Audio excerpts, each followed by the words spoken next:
Good afternoon, everyone. My name is Rosa Kesti, and I'm here for your host.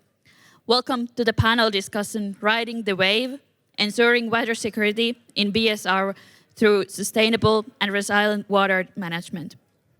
Water security is a cornerstone of Europe's sustainable future.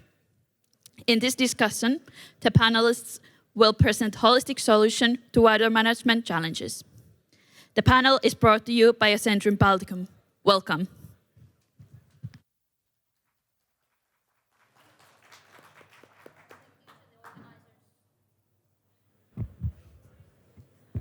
Can you hear my voice now? Okay, excellent, thank you.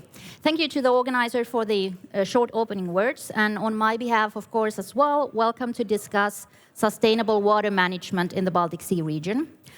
This discussion here is also an EU Green Week partner event. My name is Kirsi Aalman.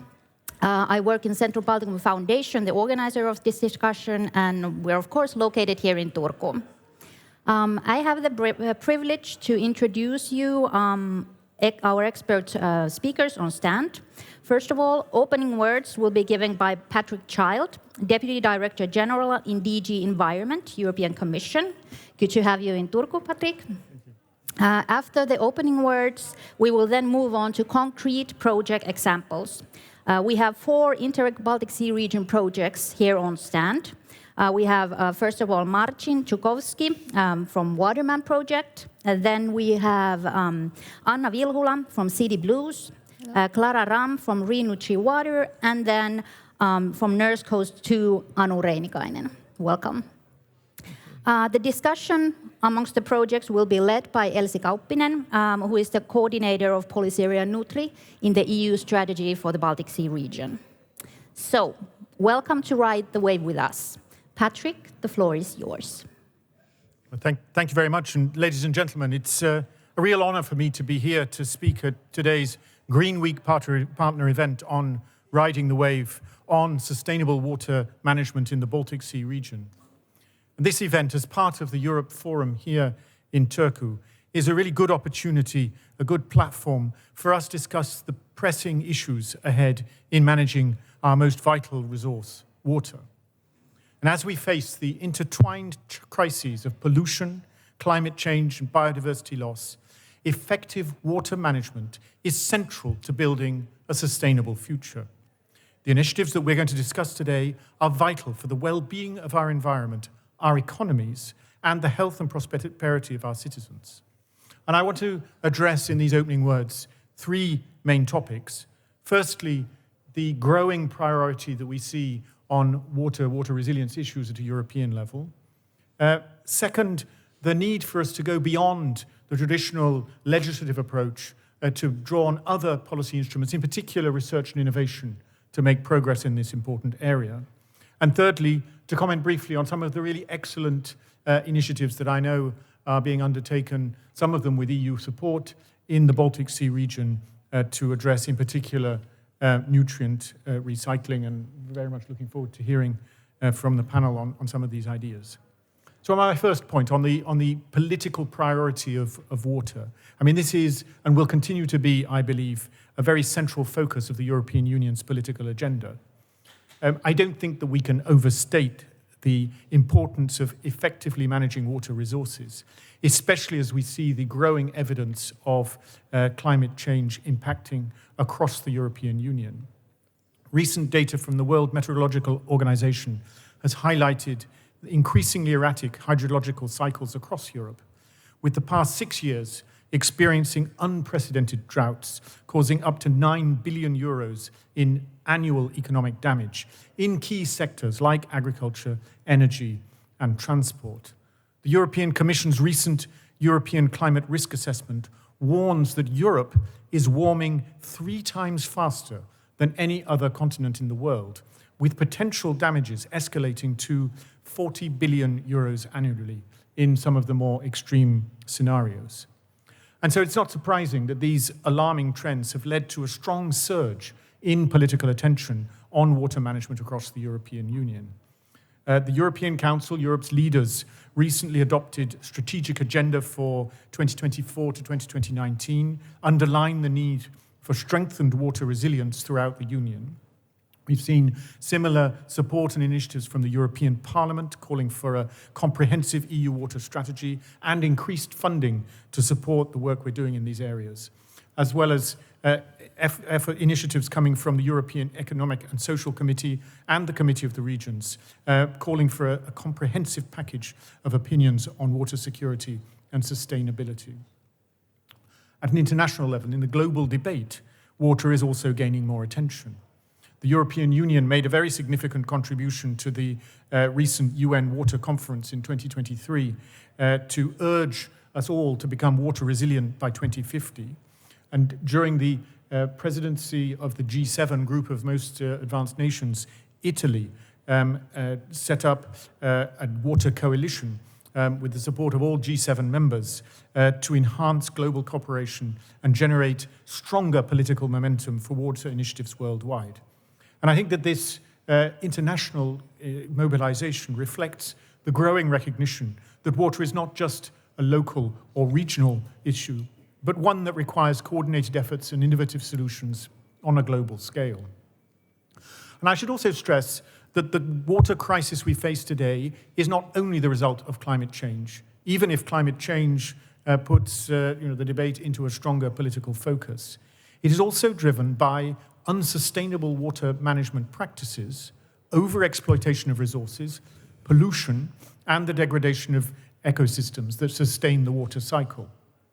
Under the European Green Deal, the flagship policy of the mandate of the past European Commission, significant new legislative measures have been adopted to promote water resilience, including a law on nature restoration, new rules on treatment of urban wastewater, revision of the Drinking Water Directive, and a direct regulation on water reuse. These frameworks aim to restore ecosystems, enhance water treatment, reduce wastage, and facilitate the safe reuse of water in agriculture. In addition, the Industrial Emissions Directive has introduced new requirements to reduce water pollution and improve water efficiency in industrial processes. And so while these very important legislative improvements we hope will have a very strong impact, their success, of course, hinges on effective implementation in all our member states. And this requires the mobilization of all available European Union and national policies and financial instruments to support strategies to deliver on our common agenda. And in this context, I would encourage all cities and regions to engage in EU initiatives like the Green City Accord, our missions under the Horizon Europe Research and Innovation Framework Programme on water and oceans, climate adaptation, and the city's mission, of which I am the mission manager. I think together, working with authorities at all levels of governance, we can make the Green Deal a tangible reality at the local level, and thus ensure a secure and sustainable future for all. The recent political guidelines presented by President-elect Ursula von der Leyen emphasize the need to strengthen further Europe's water security. And a key component of this strategy will be the adoption of a new European water resilience strategy focusing on effective water management, addressing water security, and enhancing Europe's competitive and innovative edge in the global water industry. We hope that the strategy will also adopt a circular economy approach to water management, ensuring that we build long-term resilience while addressing immediate challenges. And as we sort of think about the range of policy instruments that we're going to need in order to rise to the challenge of water resilience, I would like in particular, and this is my second main point, to highlight the importance of technology, innovation, and investment. Technology and innovation, we think, will play an increasingly critical role in efforts to adapt to climate change and to manage water resources more effectively. And the good news is that Europe has, for a long time, been a leader in water-related technologies, holding something like 40% of global patents in this field. However, to meet the challenges ahead, we need to accelerate innovation, particularly in areas that leverage things like big data, artificial intelligence, and advanced wastewater management technologies. These technologies are becoming increasingly necessary, especially for tackling complex pollutants like pharmaceuticals and micropollutants, including the so-called forever chemicals, PFAS. And despite Europe's strong position in the water meeting these challenges, we still face a significant funding gap. And this is my message on investment. To meet our water infrastructure needs, Europe requires something like 52 billion euros annually in new investment. Yet, we currently face a shortfall of about 25 billion each year. At the level of the European Union, we've been trying to and actively address this gap, allocating approximately 25 billion euros to water-related measures across the EU under our current financial framework for the years 2021 to 2027. But it's clear that public funding, whether European or national, will not be enough. We also need to attract more private sector investment. And our taxonomy regulation on sort of defining different categories of sustainable investments, we think provide a useful framework for private capital to flow into projects to promote environmental sustainability, including water infrastructure. But of course, as well as increasing the amount of money we have available, it's important that we make sure we make most effective use of the money that we already have. And here I'm talking about also through programs like the Interreg program under the European Union structural funds.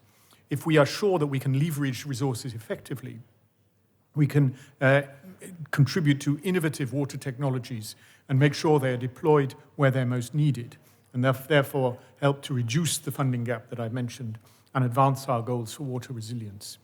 And so in this context, I think this platform, this discussion we're having today around specifically what we're able to do through programs like Interreg to support nutrient recycling and eutrophication in the Baltic Sea is a great moment of opportunity.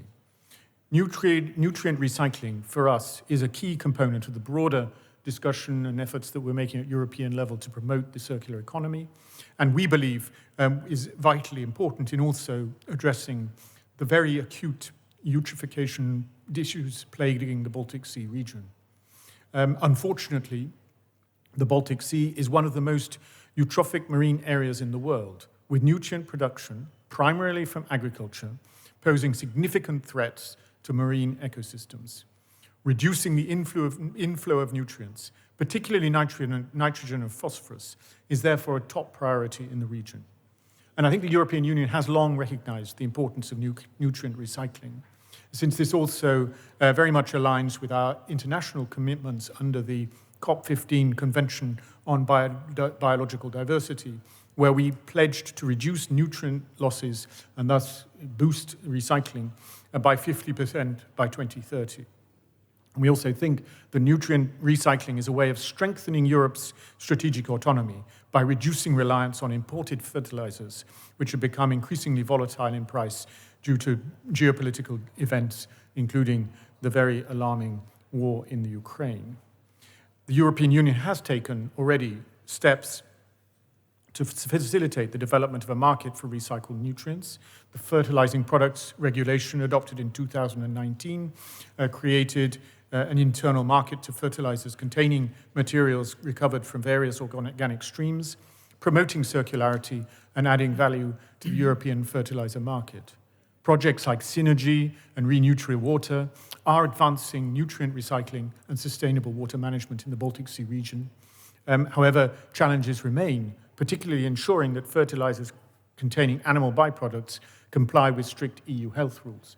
And that's why I think it is important that, working together, we continue to develop and exploit the potential that exists for work in this area, specifically for the Baltic Sea region, to address these challenges of eutrophication as we look forward to the coming years. And so in conclusion, ladies and gentlemen, Finland, with its wealth of lakes and rivers, I believe, very clearly understands the critical importance of sustainable water management. And even in water-rich regions, challenges persist, particularly with climate change and human impact. This means that cooperation at all levels is essential. And this Eurooppa-forum is about securing our future, and water resilience will be a key priority for the next Commission. by viewing water as a critical component of our environmental, economic, and social well-being, we open up new possibilities for innovation and global leadership. Thank you very much for your attention. Thank you very much. Thank you very much for the opening words. Much appreciated. And now I will hand over the baton to Elsie. Thank you. Welcome on my behalf to listen to our discussion about the water security. We cannot hear you.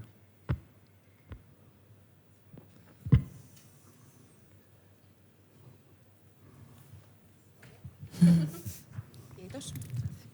Okay, now everybody can hear me. So, as we heard nicely from Mr. Patrick Child, climate change is challenging our water management in many ways. It's challenging our water resilience, how our societies function, and so on. But we have here in eastern parts of Europe maybe really additional challenges that are facing us on water resilience and our water management. There are security issues that are caused by the raging war next to us, and it's causing new additional challenges and security threats.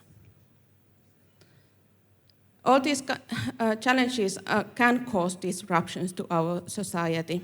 For example, lack of drinking water or water for other uses, different types of damages due to floods and drought. Clean, fresh water is a natural resource that is limited, so it is important to be responsible when developing new solutions. If the solutions are not safe, for example, they have pathogens or they have hazardous substances, it can also cause security issues. And then, in addition, the floods and droughts are linked to excess flow of nutrients to our rivers, lakes, and the sea. But the good news is that these challenges can be tackled all together, all at once. And we have here now solutions that we can present to you about that. Overall, the solutions can make our society more resilient when we are not reliant on just one or two sources of water. And then we are not also that vulnerable to different kind of disruptions, for example, even from terrorism, war, or natural phenomena like severe drought. So the resilient society is based on safe and sufficient supply of critical materials like fresh water, and safety is also linked to being safe from floods. And we have now 4 projects that are joining us on the stage, and they are approaching this challenge from different point of views. So now, from Anna Vilhula from City Plus. Normally here in the northern parts of Europe, we think about floods when we think about climate change. And City Plus is taking that one step further, maybe. How would you describe the problem your project is trying to solve? Yes, it's true that climate change increases flooding and the amount of stormwater in cities. And that is something that we need to take care of. But also, at the same time, biodiversity is declining, and that is a huge problem too. So we can't just deal with water. We have to think about the whole picture, so to speak. And for example, in cities, invasive alien species, they are spreading, and at the same time, of course, they take space from our local species, and some of them are endangered. So that is something that we want to solve also in our project.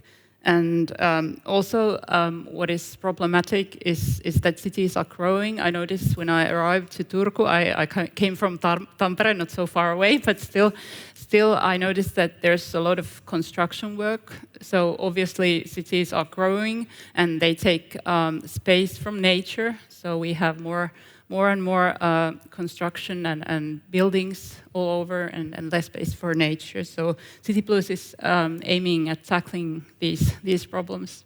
What are the solutions you are developing?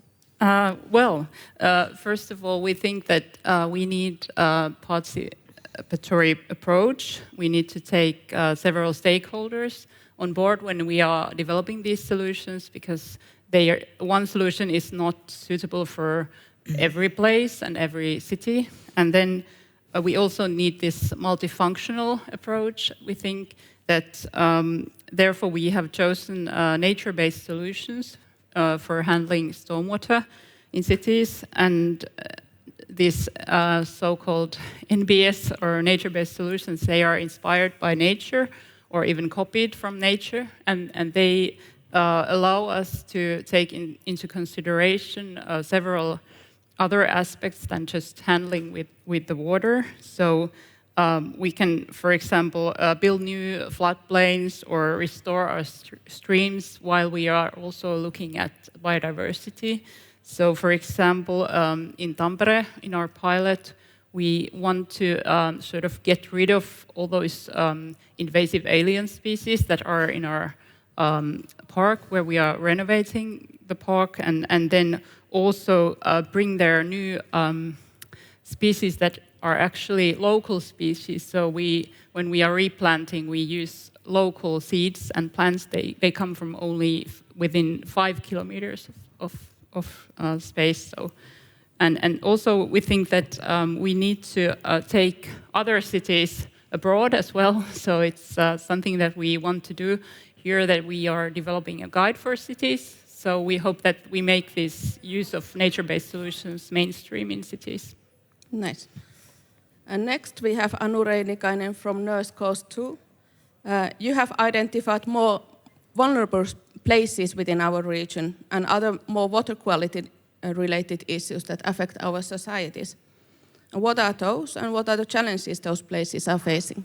Yes, so in the Nurse Coast project, we are focusing on the coastal touristic areas, and especially the small-scale wastewater treatment systems, because many of those places are in a sparsely populated area, so they are not part of the more centralized wastewater systems.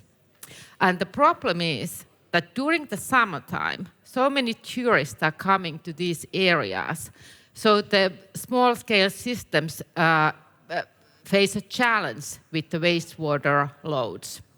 So we need to tackle, or we need to make sure that we have the sufficient capacity and efficiency to take care of the wastewater that is being generated during the summertime. But the problem is that during the wintertime, because there are not so many people, it's sufficient. So it's more about the seasonality that we need to tackle in this project. And what kind of solutions are you developing for those? Yes, so we are testing different technologies in 4 different regions: Finland, Denmark, Poland, and Latvia. So and those technologies include, for instance, nanobubble aeration, constructed wetlands, and package plants, or the combination of all those. So the idea is to learn from different regions, different solutions, because there, as you said, there's no one-fit-all solution to different regions. And then we are, of course, assessing those technologies and systems from the sustainability point of view. So we do the environmental, social, and economical assessments. And the goal is eventually aim towards more local, sustainable water management, especially in the wastewater context. Thank you. And then we have Marcin Suchowski from Waterman Project. Climate change here up north is also causing drought, lack of water. And it's kind of a situation that we are not used to facing. So we are vulnerable in that regard. And usually we divide water to 2 categories: is drinkable water and wastewater. But you are challenging that perspective. So what is the problem? Yeah, the consequences of the privileged water supply and water use is that it's being challenged right now. We are facing droughts, we are facing climate change, we are facing increased demand on the fresh water, drinkable water, but still we are using the same groundwater and fresh surface water. We are using almost fresh water for everything, for every interactions. That's why by the project Waterman, we are trying to change that and looking for additional alternative source of water and water reuse, which will be beyond groundwater and also this fresh water. We want to also to create awareness related to that. We don't need to use fresh water, drinkable water for irrigation of the green areas. We don't have to use it for flushing our toilets. We don't have to use it for cleaning the car, for example, or firefighting. We can use the water of different qualities. In the project, we are focused to present or also to start initiate discussion and also present different examples which will show how the water of different qualities and maybe lower quality than drinkable water could be used in those local areas from the bottom-up approach and involve different stakeholders like customers, water customers, and also water industries in the same at the same time. By the project, we want to show that there are different sources of water. We don't have to be only counting on groundwater. We can also count on rainwater. We can use storm water, surface runoffs. We can also use desalinated water, for example, for industry purpose. We can also use treated wastewater, which could be used for different purposes. By the project, we want to diversify different way of supplying with the water and this kind of water use. And this is really important because right now there is a low awareness about that. That is true. And how are you reusing the water or different sources of water? In Waterman project, we have so many different actions being taken, but the most important, they are real-time pilots on which we are not only creating testing different technology solutions, like in Braniewo in Poland, we are testing how to use water from the swimming pool to create a rain garden and also to watering this rain garden. In Gargždai or Saldus, we are testing different solutions how to use rainwater for creating ponds which will be used for firefighting. We can use also this kind of reused water for example for public spaces, creating a fountain which will use rainwater for this kind of public actions and society serve. And also we are trusted maybe in Vimmerby we are testing different solutions which use how to use stormwater ponds, how to use next generation storage ponds. And this could be only different examples. We can use wastewater, we can use rainwater, we can use different types of water with different quality than drinkable water. We don't have to use and be also efficient from economical side, from society side, for so environmental side. Use the different qualities of water which will serve the local societies. And also, which is really important, to create awareness related to that, because this is a true problem to convince politicians, decision makers, to convince industry to use water reused from, and also to broaden the life water cycle with that, because we don't have to wait until the water from rainfall will change into groundwater and fresh rainwater. We can encourage our and make a diversify our resources of water, and also teach people how to do that. Thank you. So kind of circular economy also for the water. And then we have Clara Ram from Rhine-Nutri Water. Your project is approaching the water reuse from different perspective, from the kind of the endpoint perspective. What is the challenge you are facing? So I represent water and wastewater utilities, the Polish association, and our project just has born as an idea of water services. So how to manage drinking water and wastewater. On one hand, we have these drinking water resources, as Martin already mentioned, that we have drinking water which serve for a lot of purposes. For drinking, it's about 1%, maybe 2%. And the remaining amount is for flushing toilets, for irrigation, in industry, in agriculture as well. So we have these very crucial water resources. And we have this water in which a lot of human resources, energy, and obviously this natural water were put just to produce this high value drinking water. But it doesn't fit for everything. So it is not really an appropriate water, for example, for irrigating plants, because it's too less nutrients in it. So it is not an appropriate way to use this water quality, for example, for irrigating. So we want to produce fit-for-purpose water, the water that is dedicated for special applications. But on the other hand, we have wastewater treatment plants. So the plants that are no more linear, so it is a paradigm that they collect, treat, and discharge. It's no way like that now. So they are building circular economy solutions. So they became like biofactories, taking this wastewater from us, however, producing nutrients, removing micropollutants, but also recovering water, recovering heat, recovering biogas, recovering energy. So they became more circular.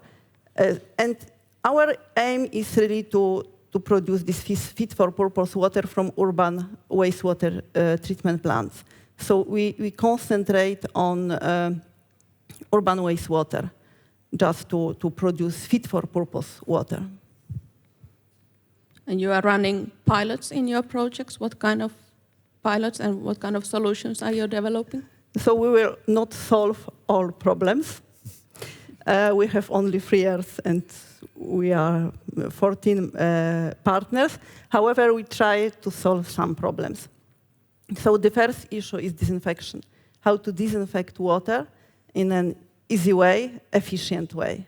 So we are testing some technologies, very easy, like chlorination, like UV lamps, but also advanced oxidation, so more sophisticated, let's say, solutions, just to propose to plant operators how they can eliminate microbiology from this reclaimed water.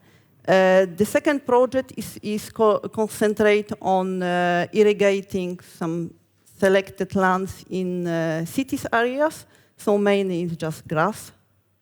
And we irrigate this grass with this reclaimed water, comparing with demineralized water, with drinking water, with fertilizers, without fertilizer, just to see how this grass is growing. And the second pilot is happens in greenhouses. So we built 4 greenhouses in 4 cities. And we just growing corn, also irrigating them with our reclaimed water, but also with another waters like demi water or just drinking water, just to compare what happens.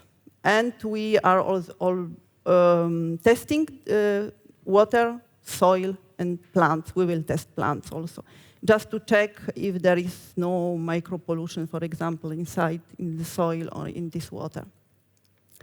And it is very important what Martin expressed, that we have to show our result to the public, to our target group, to share with them, to show them that it doesn't need to be very sophisticated and very complex and very difficult.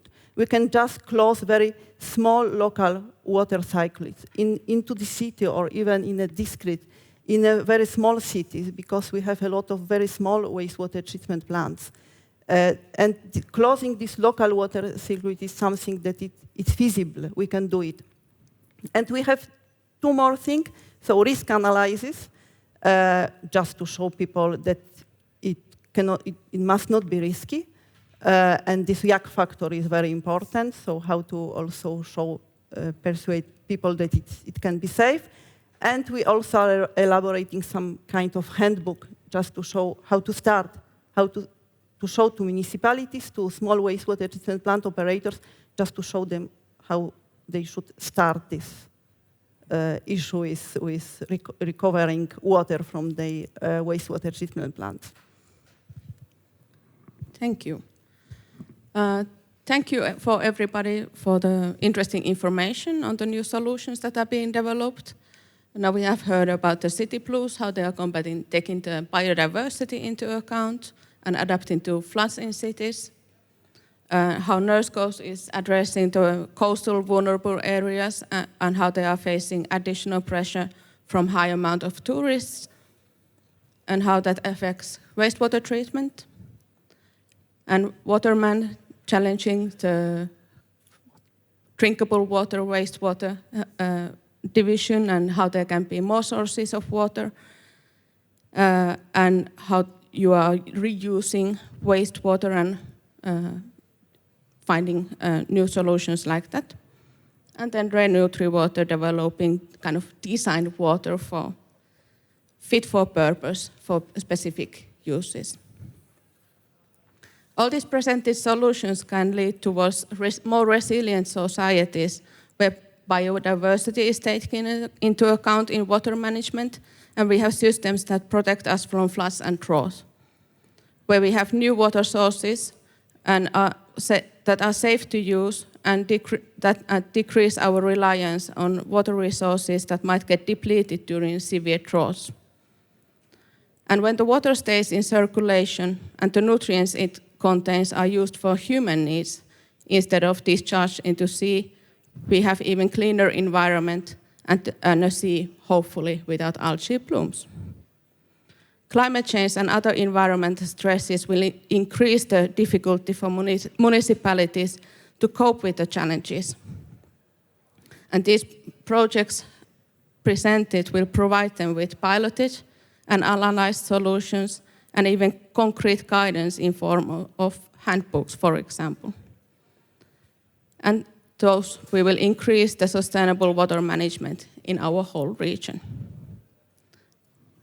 Thank you. Yes. Thank you to all the speakers.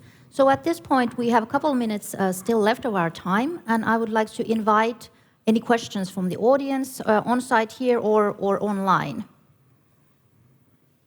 I think we have a mic somewhere here. We can circulate. Oh, Elsie has it. Yes. So anyone here on site? We have some colleagues here in the first row checking the online possible comments, questions.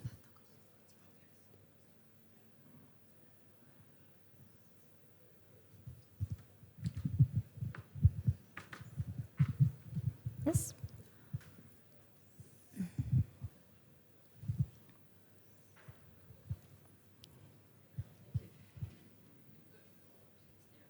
Hello?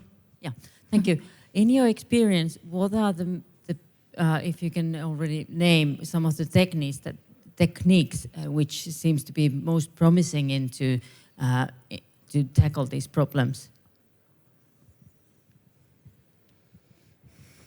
At least in Nurse Coast, you have already some technologies, and then maybe in Waterman, if you have seen also some.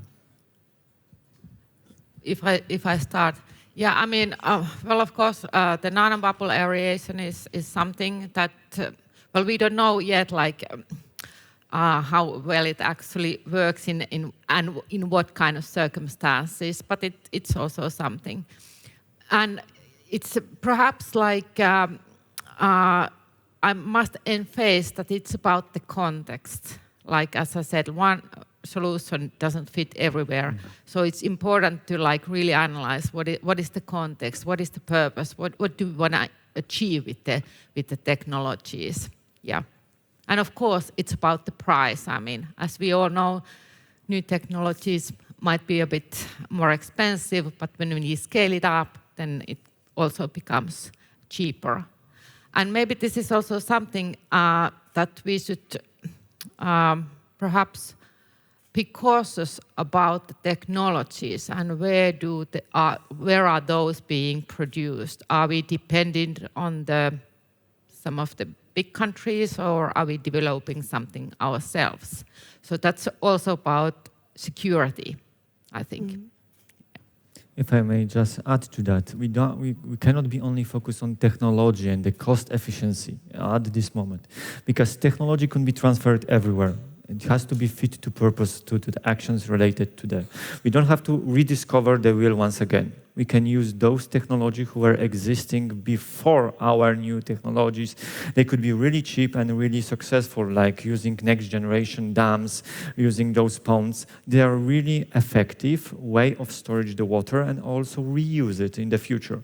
But it's not only about technology itself. We have to create also awareness and involve as many stakeholders, decision makers, those citizens being part of the creation of the solutions. We cannot only provide the solution themselves, because nobody cares about that. Only the water industry will deal with the problem, will understand the issue. The citizens, they are only involved and only interested about the price of the water, and also how much they are able to accept the lower quality water being used out there. For example, rain gardens, for example, to watering your own garden in your backyard.